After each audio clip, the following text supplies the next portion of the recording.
as I said, this equation that we have is not a function.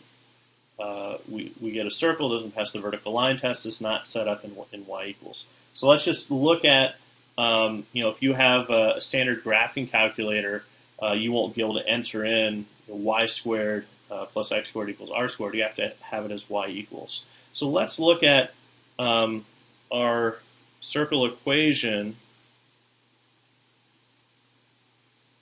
and talk about how we could write this as a function.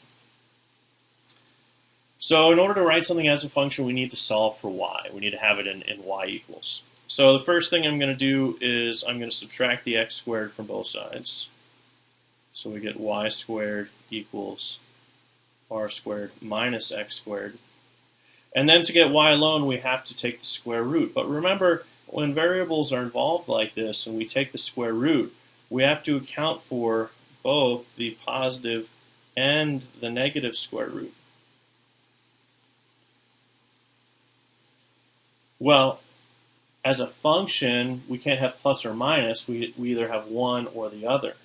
So that's why in algebra like this, we think of it, we can write the function of a circle if we think of it as two separate functions. So we have the top half of our circle will be y equals just the square root of our radius squared minus x squared. And then we'll have the bottom half of the circle as y equals the negative square root of r squared plus x squared. Oops, not plus, minus. So we can write our equation here as two separate functions. All right, and I actually have that on Desmos, so let me pull that up.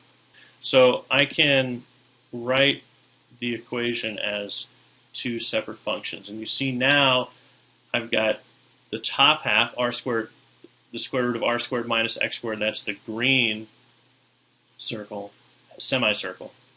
And then y equals the opposite, or negative square root of r squared minus x squared, that's the bottom circle, that blue semicircle. And it perfectly overlaps the original circle we have. It's still that circle, in this case with a radius of 5. We've just now written it as two separate functions. And if I turn off the original function, we can see if I only have one of these on, let's turn off the triangle there. If I only have one of these on, I just see half of the circle. So when you're trying to graph this on a graphing calculator or write the equation as a function, write the equation of a circle as a function, you'll need to have two functions.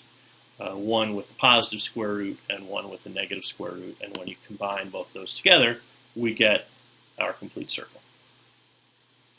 So that's just a little bit about circles, their equations, where it came from, and how to think of circles as the combination of two functions together.